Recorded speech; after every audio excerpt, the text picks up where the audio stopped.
സ്നേഹം, ദിവ്യസ്നേഹം, സ്നേഹം, ദിവ്യസ്നേഹം. ഹല്ലേലൂയ. നമ്മുടെ കർത്താവായ യേശുക്രിസ്തുവിൻ്റെ നാമത്തിൽ നിങ്ങൾക്ക് വന്ദനം. സുഖമായിരിക്കുന്നോ? ദൈവത്തിൻ്റെ വചനങ്ങൾ പഠിക്കുകയും ധ്യാനിക്കുകയും ചെയ്യുന്നുണ്ടോ? അവൻ്റെ വചനത്തെ അനുസരിച്ചുകൊണ്ട് ജീവിക്കുന്നുണ്ടോ? നിങ്ങളുടെ മനസ്സാക്ഷിയെ കാത്തുസൂക്ഷിക്കുന്നുണ്ടോ? യേശുവിനോടൊപ്പം നടക്കുന്നത് അത്ര എളുപ്പമുള്ള കാര്യമല്ല. നമ്മുടെ എല്ലാം ജീവിതത്തിൽ ആ ദൈവത്തോടൊപ്പം നാം നടക്കേണ്ടതാണ്. നമുക്കത് വിചിത്രമായിട്ട് അനുഭവപ്പെടാം. എന്തുകൊണ്ടെന്നാൽ കഷ്ടത ഉണ്ടാകുന്നുവെന്ന് തോന്നാം. എന്നാൽ അപ്പോൾ തന്നെ ദൈവത്തിൻ്റെ കരം നമ്മെ വിടുവിക്കുവാൻ വരും. ബുദ്ധിമുട്ട് വരുന്നതായിട്ട് തോന്നും. എന്നാൽ നമ്മെ ആശ്വസിപ്പിക്കുവാൻ അവൻ്റെ ബലമുള്ള കരം നമ്മോടൊപ്പമുണ്ട്. നമ്മുടെ ജീവിതത്തിൽ കണ്ണുനീരിൻ്റെ അനുഭവം ഉണ്ടാകാം. എന്നാൽ ആ സ്നേഹവാനായ കർത്താവിൻ്റെ കരങ്ങൾ നമ്മുടെ കണ്ണുനീരിനെ തുടച്ചു മാറ്റുമ്പോൾ ഇതുവരെ ലഭിക്കാത്ത ആശ്വാസം നമുക്ക് പ്രാപിക്കുവാൻ കഴിയും. അതുകൊണ്ട് കഷ്ടതയുണ്ടാകും, ബുദ്ധിമുട്ടുണ്ടാകുമെന്ന് പറഞ്ഞ് കർത്താവിനോടൊപ്പം നടക്കുവാൻ നിങ്ങൾ മടി കാണിക്കരുത്. യേശുവിനോടൊപ്പം നടക്കുമ്പോൾ അവൻ്റെ കാൽപാതകളെ നാം പിന്തുടരുമ്പോൾ എല്ലാ രീതിയിലും നാം അനുഗ്രഹിക്കപ്പെടും, നാം ലക്ഷ്യത്തിൽ എത്തിച്ചേരും. നോക്കുക, ഈ ലോകത്തിലെ മാർഗങ്ങളെല്ലാം തെറ്റായ മാർഗങ്ങളാണ്, നമ്മെ വഴിതെറ്റിക്കുന്ന പാപത്തിൻ്റെ മാർഗങ്ങളാണ്. ഈ ലോകത്തിൽ എവിടെ നോക്കിയാലും പാപത്താൽ മാർഗങ്ങൾ നിറഞ്ഞിരിക്കുന്നത് കാണാം. മനുഷ്യർ തങ്ങളുടെ വഴി തെറ്റിച്ചു കളഞ്ഞിരിക്കുകയാണ്. ഹൃദയശുദ്ധിയെ കാക്കുന്നവർ ആരെയും കാണുന്നില്ല. ദൈവത്തെ ഭയപ്പെടുന്ന ആളുകൾ കുറഞ്ഞുപോയിരിക്കുന്നു. ഇങ്ങനെയുള്ള അവസ്ഥയിൽ നാമും അവരെപ്പോലെ ആയിരുന്നാൽ അതുകൊണ്ട് എന്താണ് പ്രയോജനം? യേശുക്രിസ്തുവിൽ വിശ്വസിക്കുന്ന നാം ഈ നശിച്ച ലോകത്തിൽ കർത്താവിനു വേണ്ടി വേർതിരിക്കപ്പെട്ട് കർത്താവിൻ്റെ നാമ മഹത്വത്തിനായിട്ട് ജീവിക്കുവാൻ കർത്താവ് ആഗ്രഹിക്കുന്നു. അതുകൊണ്ട് ലോകക്കാരെല്ലാം അങ്ങനെ പോകുന്നു, ഞാനും അതുകൊണ്ട് അങ്ങനെ പോകുന്നുവെന്ന് പറയാതെ, ലോകത്തിൽ എന്ത് സംഭവിച്ചാലും ആളുകൾ ഏതെല്ലാം രീതിയിൽ ജീവിച്ചാലും ഞാൻ മാത്രം യേശുക്രിസ്തുവിൻ്റെ മാർഗത്തിൽ ജീവിക്കുമെന്ന് പറഞ്ഞ് തീരുമാനം എടുക്കുക. അപ്പോൾ അനുഗ്രഹിക്കപ്പെടാനിടയാകും. സ്നേഹം, ദിവ്യസ്നേഹം, സ്നേഹം, ദിവ്യസ്നേഹം. പുറപ്പാട് പുസ്തകം 31 അധ്യായം 1 വാക്യം. യഹോവ പിന്നെയും മോശയോട് കൽപ്പിച്ചത് എന്തെന്നാൽ, ഇതാ ഞാൻ യഹൂദാ ഗോത്രത്തിൽ ഹൂരിന്റെ മകനായ ഊരിയുടെ മകൻ ബെസലേലിനെ പേർ ചൊല്ലി വിളിച്ചിരിക്കുന്നു. ശ്രദ്ധിക്കുക, ദൈവത്തിന് എത്ര വലിയ ജ്ഞാനമാണുള്ളത്. ബെസലേലിന്റെ പേരും അവന്റെ പിതാവിന്റെ പേരും അവന്റെ പിതാവിന്റെ പിതാവിന്റെ പേരും അവന്റെ ഗോത്രത്തിന്റെ പേരും എല്ലാം തന്നെ വളരെ വ്യക്തമായിട്ട് വിശദമായിട്ട് പറയുകയാണ്. നോക്കുക, നമ്മയെല്ലാം ദൈവം വിളിക്കുകയാണ്. ദൈവം നിന്നെ വിളിക്കുകയാണ്. ക്രിസ്തീയ ഭക്തി എന്ന് പറയുമ്പോൾ അത് കൂട്ടത്തോടെ വരുന്നതല്ല, അത് വ്യക്തിപരമായതാണ്. നല്ല ഇടയൻ തൻ്റെ ആടുകളെ അറിയുന്നു. നമ്മുടെ ഒരാടിനെ പിടിച്ച് ഒരു 100 ആടുകളുടെ ഇടയിൽ നിർത്തിയിട്ട് നമ്മുടെ ആടേതെന്ന് ചോദിച്ചാൽ നമുക്ക് പറയാൻ കഴിയുമോ? നാം നോക്കുമ്പോൾ എല്ലാ ആടുകളും ഒരുപോലെ തന്നെ ഇരിക്കുന്നു. എന്നാൽ ഇടയൻ എന്താണ് ചെയ്യുന്നത്? വൈകുന്നേരം ആടുകൾ കൂടണയുന്നതായ സമയത്ത് എല്ലാ ആടുകളെയും ഒന്നൊന്നായി പരിശോധിക്കും. ഏത് ആടാണ് മിസ്സായത്? 99 ആടുകളിൽ ഒരു ആട് മിസ്സായെങ്കിൽ ആ 99 ആടുകളെയും വിട്ടിട്ട് കാണാതെ പോയതിനെ തിരഞ്ഞിറങ്ങും. ഏത് പേരാണ് ഇട്ടിരിക്കുന്നത് നമുക്കറിയാൻ കഴിയില്ല. കറുത്ത ആടോ, വെളുത്ത ആടാണോ, നീളമുള്ളതാണോ, കുറുകിയ ആടാണോ, അത് ഓരോരോ പേരുകൾ ഇട്ടിരിക്കാം. നമ്മുടെ ദൈവം നമ്മെ പേരിട്ട് വിളിക്കുന്ന ദൈവമാണ്. എന്നാൽ ഈ അന്ത്യകാലത്ത് പേരുകളില്ല, എല്ലാം നമ്പറുകൾ മാത്രമാണ്. പേരുകൾ കാണില്ല. പിശാചിന്റെ ഡിക്ഷണറിയിൽ പേരുകളില്ല, അവന് നമ്പേഴ്സ് മാത്രം മതി. ആര് വന്നാലും വന്നില്ലെങ്കിലും എനിക്ക് പ്രശ്നമില്ല, എൻ്റെ നരകം നിറയണം, 10 ലക്ഷം ആളുകൾ വരണം. അത് മലയാളികളാണോ, ഹിന്ദിക്കാരാണോ, തമിഴരാണോ, ആരാണെങ്കിലും ശരി, എൻ്റെ വയറ് നിറയണം, അത്രമാത്രം. ആര് വന്നാലും കുഴപ്പമില്ല, കഴിവുള്ളവനാണെങ്കിലും കഴിവില്ലാത്തവനാണെങ്കിലും. എന്താണ്? എനിക്ക് ആ ആത്മാവിനെ കിട്ടണം, അവനെ വിളിച്ചുകൊണ്ട് വന്നിട്ട് നരകത്തിലേക്ക് കൊണ്ടുപോകണം, എൻ്റെ നരകം നിറയ്ക്കണം, അത്രമാത്രം. എന്നാൽ നമ്മുടെ ദൈവം ഗ്രൂപ്പുകളെ നോക്കുന്ന ദൈവമല്ല, ഗ്രൂപ്പിനെ കണ്ട് സന്തോഷിക്കുന്ന ദൈവമല്ല.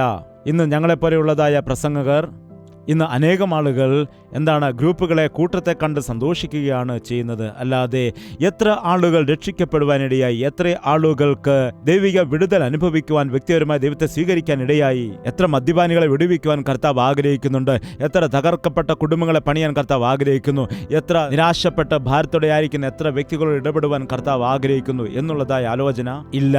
ദൈവം ആഗ്രഹിക്കുന്ന ആളുകൾ, ദൈവം വീണ്ടെടുക്കുവാൻ ആഗ്രഹിക്കുന്നവർ, ദൈവം വേർതിരിക്കുവാൻ ആഗ്രഹിക്കുന്നതായ ആളുകൾ മാത്രം വന്നാൽ മതി. അവർ 30 പേരാണെങ്കിലും കുഴപ്പമില്ല, അവർ 20 പേരാണെങ്കിലും കുഴപ്പമില്ല, 10 പേരാണെങ്കിലും കുഴപ്പമില്ല, 100 പേരാണെങ്കിലും 1000 പേരാണെങ്കിലും 10,000 എല്ലാവരും വിടുവിക്കപ്പെടുവാൻ ദൈവം ആഗ്രഹിച്ചതായ ആളുകൾ മതി. എന്നാൽ ഇന്നുള്ള ക്രിസ്തീയ സഭകളിൽ ലക്ഷക്കണക്കിന് ആളുകൾ പങ്കെടുക്കുന്നുണ്ട്. എന്നാൽ ഇതിൽ എത്ര ആളുകൾ സ്വർഗത്തിൽ ചെല്ലുവാനിടയാകും? ഇതിൽ എത്ര ആളുകൾ മാനസാന്തരപ്പെട്ടിട്ടുണ്ട്? എത്ര ആളുകൾ വിഗ്രഹാരാധന ഉപേക്ഷിച്ചിട്ടുണ്ട്? എത്ര ആളുകൾ ദൈവത്തിന്റെ സഭയിൽ വന്നിട്ട് മാനസാന്തരപ്പെട്ട് എന്ന് പറഞ്ഞിട്ട് തിരികെ ചെന്ന് പിറ്റേ ദിവസം തന്നെ അവരുടെ മദ്യത്തിന്റെ കുപ്പികൾ തല്ലിപ്പൊട്ടിച്ച് കളഞ്ഞിട്ടുണ്ട്? എത്ര പേർ യഥാർത്ഥമായി മാനസാന്തരപ്പെടുന്നുണ്ട് എന്ന് ദൈവം നോക്കുന്നു. അവൻ വിളിച്ചിരിക്കുന്നു. അവൻ നിന്നെ പേർ ചൊല്ലി വിളിക്കുന്ന, നന്നായി അറിയുന്ന ദൈവമാണ്. ബൈബിളിൽ നോക്കുക, അവൻ നിന്നെ പേർ ചൊല്ലി വിളിക്കുന്നു. അബ്രഹാമേ, അബ്രഹാമേ. താടിക്കാര എന്ന് വിളിച്ചില്ല, എടാ പ്രായമുള്ളവനെന്ന് വിളിച്ചില്ല. മോശേ, മോശേ. മോശ എന്നുള്ള പേര് മോശയുടെ മാതാവ് മിസ്രൈമിൽ ആയിരുന്നപ്പോൾ ഇട്ട പേരാണ്. ഭരവോന്റെ പുത്രി മിസ്രൈമിലായിരുന്ന സമയത്ത് അവനിട്ട പേരാണ്. അതുകൊണ്ട് ഞാൻ അവനെ ആ പേരിട്ട് വിളിക്കുകയില്ല എന്ന് ദൈവം പറഞ്ഞില്ല. മോശ വെള്ളത്തിൽ നിന്നെടുത്തവനായിരുന്നത് കൊണ്ട്. അങ്ങനെ ആ മോശയോട് ദൈവം വ്യക്തമായിട്ട് സംസാരിക്കുവാനിടയായി. ശമൂവേലേ, ശമൂവേലേ, ശൗലേ, ശൗലേ. കണ്ടില്ലേ? 1 അല്ല 2 3 തവണ ദൈവം വിളിക്കുകയാണ്. ശമൂവേലേ, ഞാൻ നിന്നെ ഒരു പ്രവാചകനാക്കുവാൻ വേണ്ടി ആഗ്രഹിക്കുന്നു. ശൗലേ, നീ എന്തിനാണ് സഭയെ വെറുതെ ഉപദ്രവിക്കുന്നത്? വരിക, ഞാൻ നിന്നെ കൊണ്ട് സഭ പണിയാൻ പോവുകയാണ്. മോശേ, എന്താണ് കർത്താവേ? നിന്നെ ഞാൻ ജനത്തിന്റെ നേതാവാക്കാൻ പോവുകയാണ്. നിന്നിൽ കൂടി ജനത്തെ പുറപ്പെടുവിക്കാൻ പോകുന്നു. വരിക. അബ്രഹാമേ, എന്താണ് കർത്താവേ? നീ നദിക്കരയിൽ നിന്ന് വിഗ്രഹം ഉണ്ടാക്കി വിൽക്കുകയാണോ? അബ്രഹാം വിഗ്രഹം ഉണ്ടാക്കിക്കൊണ്ടിരുന്നതായ ഒരു വ്യക്തിയായിരുന്നു. ദൈവം അബ്രഹാമിനെ സ്നേഹിച്ചു. അബ്രഹാമിന് സത്യം അറിയില്ലായിരുന്നു. എന്നാൽ സത്യം മനസ്സിലായ സമയത്ത് ദൈവത്തെ ആഴമായി പൂർണ്ണമായി വിശ്വസിക്കാനിടയായി. അബ്രഹാമേ, വരിക, ഞാൻ നിന്നെ അനുഗ്രഹിക്കാം, വരിക എന്ന് പറഞ്ഞു. മക്കളില്ലാതെ ഭാരപ്പെടുന്നു, നീ വരിക. ആകാശത്തിലെ നക്ഷത്രങ്ങളെപ്പോലെ നിന്റെ സന്തതികളെയാക്കും. കടൽ തീരത്തെ മണൽ പോലെ അവർ വർദ്ധിച്ചു വരും എന്ന് പറഞ്ഞ് ദൈവം വിളിക്കുവാൻ ഇടയായി. ദൈവം വിളിക്കുമ്പോൾ നാം ആണെങ്കിൽ ഇങ്ങോട്ട് വാ വാ, എന്തിനാണ് ചുമ്മാ വിളിച്ചാ പോ എന്ന് പറയും. അങ്ങനെ പലരും വെറുതെ വിളിക്കാറുണ്ട്. അതുപോലെ തന്നെ വിളിച്ചിട്ട് എന്തിനാണ് വരിക, എൻ്റെ കാല് ഞെക്കുക എന്നൊക്കെ പറഞ്ഞ് പണി ചെയ്യിപ്പിക്കാൻ വിളിക്കാറുണ്ട്. എന്നാൽ ദൈവം വിളിക്കുന്നുവെങ്കിൽ എന്തോ ഒരു സംതിങ് ഉണ്ട്, അതിനെന്തോ ഒരു പ്രത്യേകതയുണ്ട്. അവൻ വിളിച്ചെങ്കിൽ അത് വെറുതെ ആയിരിക്കുകയില്ല. നിന്നെക്കുറിച്ച് വ്യക്തമായ ഒരു പദ്ധതി ഉള്ളതുകൊണ്ട് മാത്രമാണ് അവൻ നിന്നെ വിളിക്കുന്നതെന്ന് ഓർക്കണം. ദൈവം വിളിക്കുന്നു. നിന്നെ ദൈവം എപ്പോഴെങ്കിലും വിളിച്ചിട്ടുണ്ടോ? ഓർക്കുക. ഞാനിതുവരെ കേട്ടിട്ടില്ല എന്ന് പറയുന്നു. ശമൂവേലിനെ വിളിച്ചപ്പോൾ അടുത്തു തന്നെ ഏലി പുരോഹിതനുണ്ട്. അടുത്തു തന്നെ 2 വശത്തായിട്ടാണായിരിക്കുന്നത്. ശമൂവേലേ, ശമൂവേലേ എന്ന് വിളിക്കുന്നത് ശമൂവേൽ കേൾക്കുന്നുണ്ട്. എന്നാൽ ആരിത് കേൾക്കുന്നില്ല? അതേ മുറിയിൽ തന്നെ ആയിരിക്കുന്നതായ ഏലി പുരോഹിതൻ, അവൻ പുരോഹിതനാണ്. എന്നാൽ ദൈവശബ്ദം കേൾക്കുന്നില്ല. അവന്റെ കണ്ണു മങ്ങിയിരിക്കുന്നു. ദൈവത്തിൽ നിന്ന് അകന്ന അവസ്ഥയിലാണ് ജീവിക്കുന്നത്. ദൈവത്തിന്റെ സ്വരം അതുകൊണ്ട് കേൾക്കുവാൻ കഴിയുന്നില്ല. നമ്മിൽ പലരും ദൈവം വിളിക്കുന്നുവെങ്കിലും ദൈവത്തിന്റെ സ്വരം കേൾക്കുവാൻ കഴിയാതെയായിരിക്കുന്നു. നാം അനേക പ്രാവശ്യം ദൈവത്തിന്റെ ശബ്ദം പുറപ്പെടുവിക്കുകയാണ് എന്ന് പറഞ്ഞിട്ട് ഓഹോ എന്നും പറഞ്ഞ് വലിയ അട്ടഹാസമൊക്കെ ചെയ്യാറുണ്ട്. എന്നാൽ ചിന്തിച്ചു നോക്കുക, വേദപുസ്തകത്തിൽ പറയുന്നു അവന്റെ സ്വരം മൃദുവായ സ്വരമാണ്. എങ്ങനെയുള്ള സ്വരമാണ്? മൃദുവായ സ്വരമാണ്. നമ്മുടെ ചെവിക്ക് ഒരു 70 ഡെസിബിൾസ് മാത്രമേ കേൾക്കുവാൻ കഴിയൂ. ഡെസിബിൾസ് എന്ന് പറയുമ്പോൾ ശബ്ദം അളക്കുന്നതാണ്. ഒരു 70 ഡെസിബിൾസ് മാത്രമേ നമ്മുടെ ചെവിക്ക് ഉൾക്കൊള്ളുവാനായിട്ട് കഴിയുകയുള്ളൂ. അതിനേക്കാൾ കൂടുതലാണെങ്കിൽ ഇങ്ങനെയുള്ള മീറ്റിങ്ങിൽ നമുക്ക് 110 ഡെസിബിളായിരിക്കും നമുക്ക് പെർമിഷൻ നൽകുന്നത് മാക്സിമം. അത്രത്തോളം നമ്മുടെ ചെവിക്ക് കേൾക്കുവാൻ ഉൾക്കൊള്ളുവാൻ കഴിയും. കുറച്ച് തലവേദന ഉണ്ടാകുമെന്നാൽ 110 ഡെസിബിൾ സൗണ്ടിൻ്റെ ഇടയിൽ 70 ഡെസിബിൾസിനെക്കാട്ടിൽ കുറഞ്ഞ് ഒരു 10-20 ഡെസിബിൾസിൽ മൃദുവായ ശബ്ദത്തിൽ ദൈവം വിളിക്കുമ്പോൾ ഈ വലിയ ശബ്ദത്തിനിടയിൽ 110 ഡെസിബിൾസ് ശബ്ദത്തിൻ്റെ ഇടയിൽ നമുക്ക് ആ ശബ്ദം കേൾക്കുവാൻ കഴിയുമോ? കേൾക്കുകയില്ല. നമ്മുടെയൊക്കെ ഭവനങ്ങളിൽ ഇന്ന് ശബ്ദത്തിൻ്റെ ലോകമാണ്. ടി വി അല്ലാതെ, വാഷിംഗ് മെഷീൻ അല്ലാതെ, ഗ്രൈൻഡർ, അങ്ങനെ എത്രയോ ശബ്ദങ്ങളുണ്ട്. എന്നാൽ ഈ ദിവസം ശാന്തമായിട്ട്, പീസ്ഫുള്ളായിട്ട് ഉള്ള സ്ഥലങ്ങളും കണ്ടുപിടിക്കാൻ ബുദ്ധിമുട്ടാണ്. ശരിയല്ലേ? ഏകാന്തമായി നാം പോയിരിക്കുകയാണെങ്കിൽ ശാന്തമായ സ്ഥലത്തിരുന്നാൽ ദൈവത്തിൻ്റെ സ്വരത്തെ വ്യക്തമായിട്ട് കേൾക്കാൻ കഴിയും. അതുകൊണ്ട് തന്നെ നിനക്ക് ദൈവത്തിൻ്റെ സ്വരം കേൾക്കണമെന്നുണ്ടെങ്കിൽ ആദികാലത്തു തന്നെ എഴുന്നേൽക്കുക. മറ്റുള്ള ആളുകൾ ഉറക്കത്തിൽ നിന്ന് എഴുന്നേൽക്കുന്നതിന് മുൻപ് അതികാലത്ത് ശാന്തതയോടെ സ്വസ്ഥമായിരിക്കുന്നതായ സമയം. ഒരുപക്ഷെ വെളുപ്പിനെ 5 മണിക്കൊക്കെ പക്ഷികളുടെ ചിലയ്ക്കുന്നതായ ശബ്ദങ്ങളൊക്കെ നമുക്ക് കേൾക്കാം. എന്നാൽ അതിൽ കൂടുതലുള്ള ശബ്ദങ്ങൾ കേൾക്കുവാൻ ഇടയില്ല. അതികാലത്ത് തന്നെ എഴുന്നേൽക്കുക, കർത്താവിനോട് പ്രാർത്ഥിക്കുക. വേദപുസ്തകത്തിൽ പറയുന്നു, ഇരുട്ടുള്ളപ്പോൾ തന്നെ പ്രഭാതത്തിൽ കർത്താവ് പോയി വിജനമായ സ്ഥലത്ത് പോയി പ്രാർത്ഥിച്ചു. അതികാലത്ത് തന്നെ അവൻ ഗത്സമന തോട്ടത്തിൽ ചെന്നിട്ട് പിതാവിനോട് പ്രാർത്ഥിച്ചു എന്ന് വേദപുസ്തകത്തിൽ പറയുന്നു. ദൈവത്തിൻ്റെ ശബ്ദം കേൾക്കണമെന്ന് ആഗ്രഹിക്കുന്നവർ ഏകാന്തമായി വിജനമായിരിക്കുന്നതായ സ്ഥലത്തേക്ക് പോയി കർത്താവിനോട് പ്രാർത്ഥിക്കുക. അവൻ തീർച്ചയായിട്ടും നിങ്ങളോട് സംസാരിക്കാനിടയാകും. ഇസബേലിന്റെ ഭീഷണിയെ ഭയന്നിട്ട് ഏലിയാവ് ഓടിപ്പോകുവാനിടയായി. അവൻ ഓടിപ്പോയതായ സമയത്ത് അവിടെ ഇടിമുഴക്കവും മിന്നലും ഉണ്ടായി. എന്നാൽ അതിൻ്റെ നടുവിൽ ദൈവത്തിൻ്റെ ശബ്ദത്തെ കേൾക്കുവാൻ ഇടയായില്ല. നമുക്കത് വായിക്കാം, ശ്രദ്ധിക്കുക. 1 രാജാക്കന്മാരുടെ പുസ്തകം 19-ാമത്തെ അധ്യായം 11-ാമത്തെ വാക്യം. നീ പുറത്തു വന്ന് പർവ്വതത്തിൽ യഹോവയുടെ മുമ്പാകെ നിൽക്ക എന്ന് അവൻ കൽപ്പിച്ചു. അപ്പോൾ ഇതാ യഹോവ കടന്നു പോകുന്നു. ശക്തിയുള്ള ഒരു കൊടുങ്കാറ്റ് യഹോവയുടെ മുമ്പിൽ പർവ്വതങ്ങളെ തകർത്തു. എന്നാൽ കാറ്റിൽ യഹോവ ഇല്ലായിരുന്നു. കാറ്റിൻ്റെ ശേഷം ഒരു ഭൂകമ്പം ഉണ്ടായി. ഭൂകമ്പത്തിലും യഹോവ ഇല്ലായിരുന്നു. ഭൂകമ്പത്തിൻ്റെ ശേഷം ഒരു തീ, തീയിലും യഹോവ ഇല്ലായിരുന്നു. തീയുടെ ശേഷം സാവധാനത്തിൽ ഒരു മൃദുസ്വരം ഉണ്ടായി. അവൻ്റെ മൃദുസ്വരം നമ്മെ ഉണർത്തുവാനിടയാകും, നമ്മെ എഴുന്നേൽപ്പിക്കുവാനിടയാകും, നമ്മെ ഉപദേശിക്കാനിടയാകും, നമ്മെ ശാസിക്കാനിടയാകും. ഇതാകുന്നു ക്രിസ്തീയ ജീവിതം. ദൈവദാസന്മാരിലും പ്രസംഗകരിലും മാത്രം ആശ്രയിക്കുന്നതായ ഭക്തൻ ഒരുപാട് കാലം ഭക്തനായിരിക്കുകയില്ല. നിനക്കും ദൈവത്തിനും മധ്യേ ബന്ധമുണ്ടായിരിക്കണം. മനുഷ്യനും ദൈവത്തിനുമിടയിൽ മധ്യസ്ഥൻ ഒരുവനേ ഉള്ളൂ. അതാണ് ഞങ്ങളുടെ പാസ്റ്റർ. ആരാണ്? യേശു ക്രിസ്തു എന്ന മധ്യസ്ഥൻ.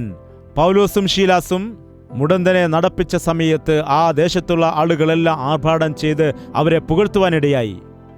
വാദ്യോപകരണങ്ങൾ വായിച്ച് സന്തോഷത്തോടെ ഉല്ലസിക്കാനിടയായി. ദൈവദൂതന്മാർ നമ്മുടെ മധ്യയിൽ ഇറങ്ങി വന്നെന്ന് പറഞ്ഞ് പൗലോസിന്റെയും ശീലാസിന്റെയും കാൽക്കൽ പൂക്കളൊക്കെ വെച്ച് അവരെ നമസ്കരിക്കുമ്പോൾ അവരെന്താണ് പറഞ്ഞത്? കൊള്ളാം, കൊള്ളാമെന്നാണ് പറഞ്ഞത്. ഞങ്ങളും നിങ്ങളെപ്പോലെ സാധാരണ മനുഷ്യരാണ്. എന്തിനാണ് നിങ്ങൾ വന്നിട്ട് ഞങ്ങളെ നമസ്കരിക്കുന്നത്? ഞങ്ങളും നിങ്ങളെപ്പോലെയുള്ള മനുഷ്യരാണ്. നിങ്ങൾ ജീവനുള്ളതായ ദൈവത്തിൽ വിശ്വാസം അർപ്പിക്കുക. നിങ്ങൾ അവനോട് കൂട്ടായ്മയുള്ളവരായിരിക്കുക. നീ വചനം ധ്യാനിക്കുമ്പോൾ നിനക്കും ദൈവത്തിനുമിടയിൽ ബന്ധമുണ്ടാകാനിടയാകും. നീ മുഴങ്കാൽ മടക്കി ദൈവത്തോട് പ്രാർത്ഥിക്കുന്ന സമയത്ത് നിനക്കും ദൈവത്തിനും തമ്മിൽ ബന്ധമുണ്ടാകുവാനിടയാകും. മുറിഞ്ഞുപോയ ബന്ധത്തെ ക്രമീകരിക്കുവാൻ വേണമെങ്കിൽ ദൈവദാസൻ വന്നേക്കാം. നീ പോകേണ്ടുന്ന മാർഗം കാണിച്ചു കൊടുക്കുന്നതാണ് ദൈവദാസന്റെ പണി. നിന്നെ ഉപദേശിച്ച് വഴി നടത്തുന്നതാണ് ദൈവദാസന്റെ പണി. നടക്കേണ്ടത് നീയാണ് കർത്താവിനെ വിശ്വസിക്കേണ്ടത്. അത് നീ സ്വയം മനസ്സിലാക്കി തീരുമാനിക്കേണ്ടതാണ്. ദൈവം ഉപദേശകന്മാരെയും പ്രസംഗകരെയും സുവിശേഷകന്മാരെയും പാസ്റ്റർമാരെയും വേർതിരിച്ചിരിക്കുന്നു, തിരഞ്ഞെടുത്തിരിക്കുന്നു. അതിൽ യാതൊരു സംശയവും ഇല്ല. എന്നാൽ യേശുവിനെ അറിയാത്ത ആളുകളെ, അന്ധകാരത്തിലായിരിക്കുന്ന ആളുകളെ വെളിച്ചത്തിലേക്ക് കൂട്ടിക്കൊണ്ടുവരുവാൻ, യേശുവിൻ്റെ സ്നേഹത്തെ അറിയാത്തവർക്ക് അവൻ്റെ സ്നേഹത്തെ കാണിച്ചു കൊടുക്കുവാൻ, അവൻ്റെ ശക്തിയെ അറിയാത്ത ആളുകൾക്ക് ആ കർത്താവിൻ്റെ നാമത്തിൽ പ്രാർത്ഥിച്ച് അവൻ്റെ ശക്തിയെ വെളിപ്പെടുത്തി കൊടുക്കുവാൻ ദൈവം തൻ്റെ ദാസന്മാരെ അഭിഷേകം ചെയ്തിരിക്കുകയാണ്. എന്നാൽ ഒരിക്കൽ നീ രക്ഷിക്കപ്പെട്ടതിന് ശേഷമായിട്ട് നിനക്കും നിന്റെ ദൈവത്തിനുമിടയിൽ നല്ലൊരു ബന്ധമുണ്ടായിരിക്കണം. വിശുദ്ധ പൗലോസിന്റെ അഭിലാഷം അതായിരുന്നു. നിങ്ങളെ എല്ലാവരെയും തികഞ്ഞവരാക്കി ദൈവത്തിൻ്റെ മുൻപിൽ നിർത്തണം എന്നായിരിക്കുന്നു എൻ്റെ ആഗ്രഹം എന്ന് പൗലോസ് പറഞ്ഞു. ഇവിടെ കർത്താവ് വിളിക്കുകയാണ്. ഈ ദിവസം കർത്താവ് നിന്നെ തിരഞ്ഞെടുത്തിരിക്കുകയാണ്. ഏതു വിഷയത്തിനു വേണ്ടിയാണ്, ഏതു രീതിയിൽ നിന്നെ ഉപയോഗിക്കാൻ എന്ന് എനിക്ക് അറിയുകയില്ല. എന്നാൽ ഞാൻ പാപികളെ മാനസാന്തരത്തിലേക്ക് നയിക്കുവാൻ വേണ്ടിയാണ് വന്നതെന്ന് കർത്താവ് പറഞ്ഞു. ആദ്യമായി നിന്റെ രക്ഷയെ ആണ് അവൻ ആഗ്രഹിക്കുന്നത്.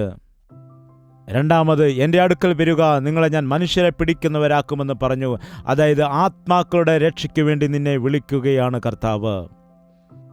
മൂന്നാമതായി, നമ്മെ വിളിച്ചതായ കർത്താവ് ആത്മാക്കളെ നേടുവാൻ വേണ്ടി, അവൻ്റെ രാജ്യത്തിൻ്റെ വിസ്തൃതിക്ക് വേണ്ടി, അവൻ്റെ രാജ്യത്തിൻ്റെ വിശാലതയ്ക്ക് വേണ്ടി നമ്മെ ഉപയോഗപ്രദമായ രീതിയിൽ ഉപയോഗിക്കാനാണ് വിളിച്ചിരിക്കുന്നത്.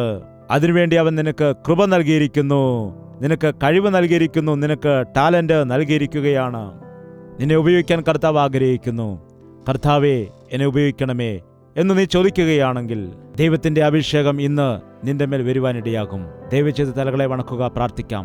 ശ്രേഷ്ഠമായ സമയമാകുന്നു ഇത്. എന്തുകൊണ്ട് നീ നിരാശയിലായിരിക്കുന്നു? എന്തുകൊണ്ടാണ് നീ എപ്പോഴും ഭാരപ്പെടുന്നത്? എന്തുകൊണ്ടാണ് നിന്റെ ജീവിതത്തിൽ എപ്പോഴും പരാജയമെന്ന് നീ പറയുന്നത്?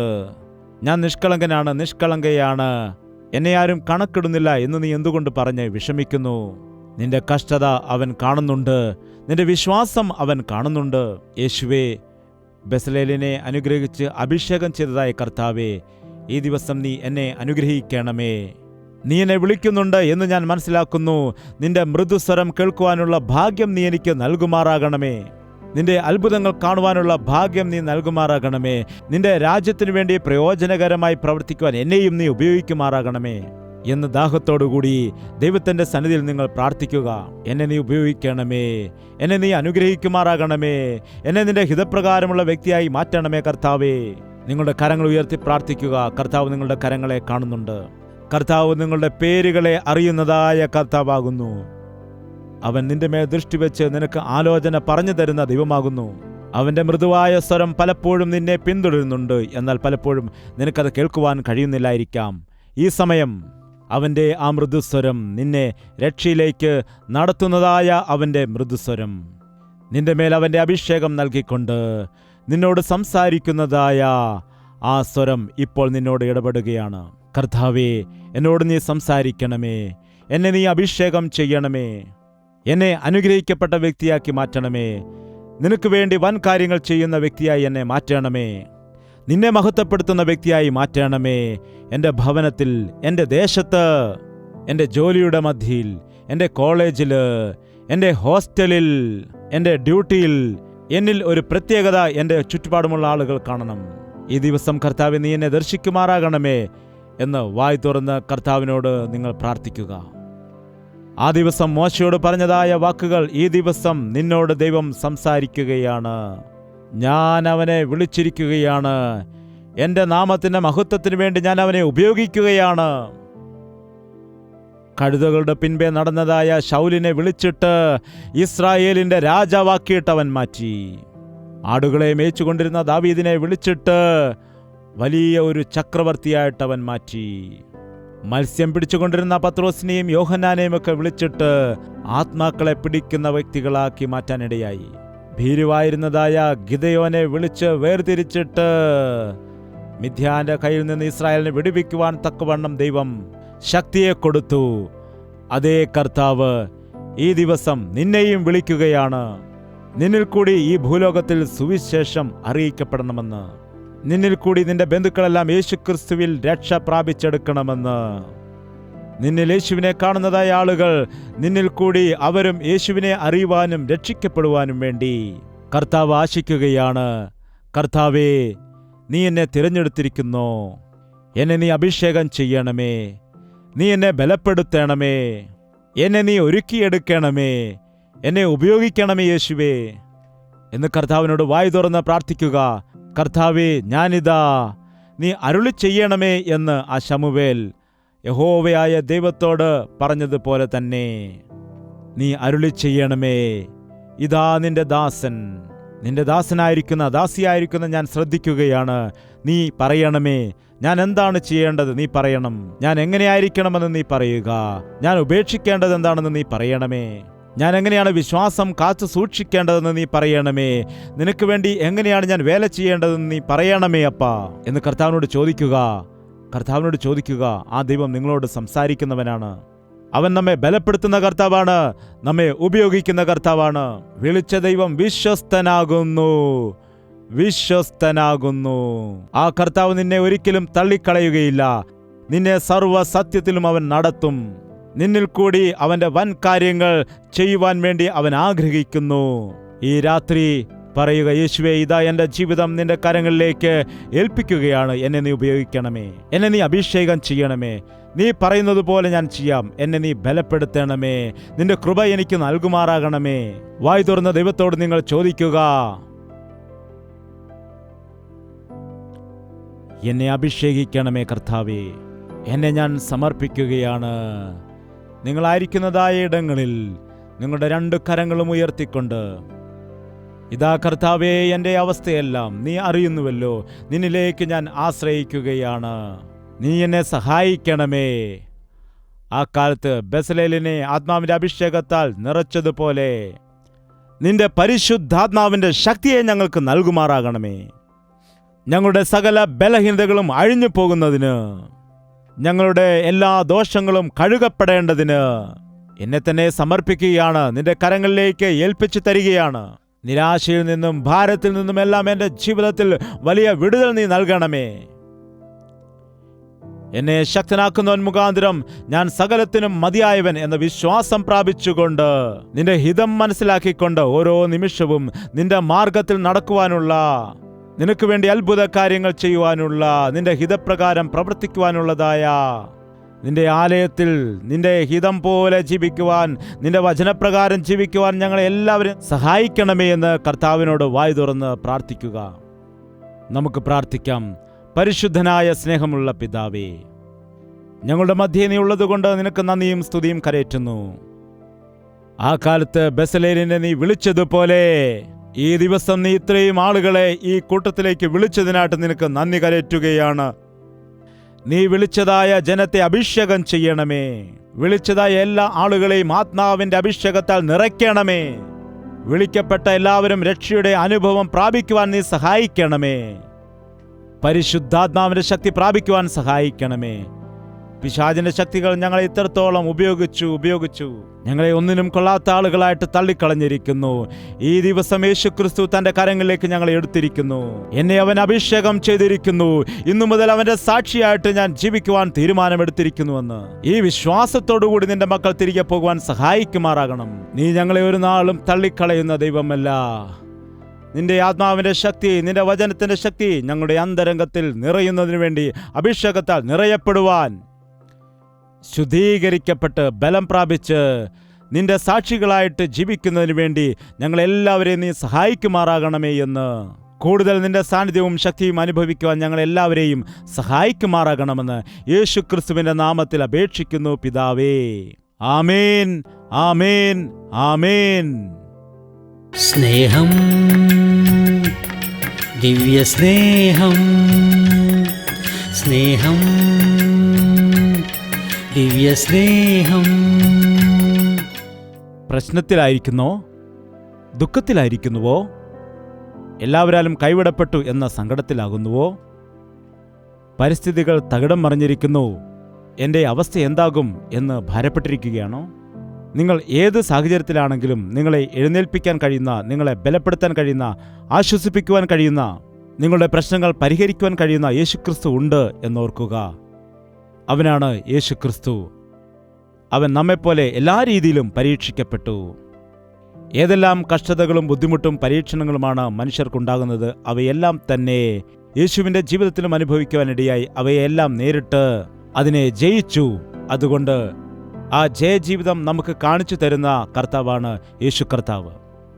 അവൻ്റെ നാമത്തിൽ നാം പ്രാർത്ഥിച്ചാൽ അത്ഭുതങ്ങൾ സംഭവിക്കും. നമ്മുടെ പ്രശ്നങ്ങൾക്ക് പരിഹാരം ലഭിക്കും. അതുകൊണ്ട് യേശുക്രിസ്തുവിൽ നിങ്ങൾ വിശ്വാസം അർപ്പിക്കുക. നിങ്ങളുടെ കഷ്ടത എന്തായാലും, ബുദ്ധിമുട്ട് എന്തായാലും, ദുഃഖം എന്തായാലും, കർത്താവേ, ഇതാകുന്നു എൻ്റെ പ്രശ്നം, മനുഷ്യരാരും തന്നെ എന്നെ മനസ്സിലാക്കുന്നില്ല, എന്തു ചെയ്യണമെന്നറിയില്ല. നീ എന്നെ സഹായിക്കുമോ? എന്നെ നീ മനസ്സിലാക്കുമോ? അങ്ങിൽ ഞാൻ വിശ്വാസം അർപ്പിക്കുകയാണ് എന്ന് ഹൃദയപൂർവ്വമായി ഒന്ന് പ്രാർത്ഥിക്കുക. ദൈവത്തിൻ്റെ മറുപടി നിങ്ങളെ തേടി വരും.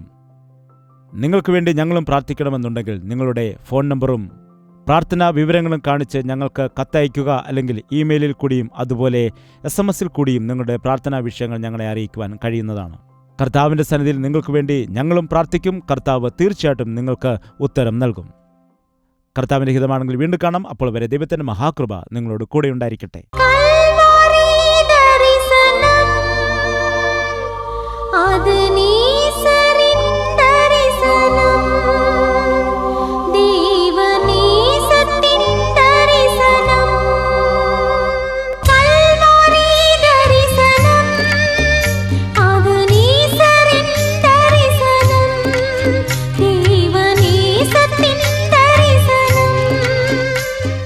യേശുവേ യേശുവേ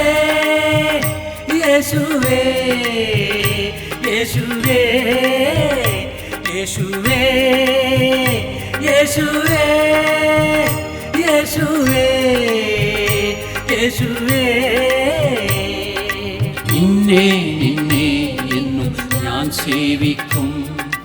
നീ മാത്രം രാജാവെന്നും. നിന്നെ നിന്നെ എന്നും ഞാൻ സേവിക്കും. നീ മാത്രം രാജാവെന്നും.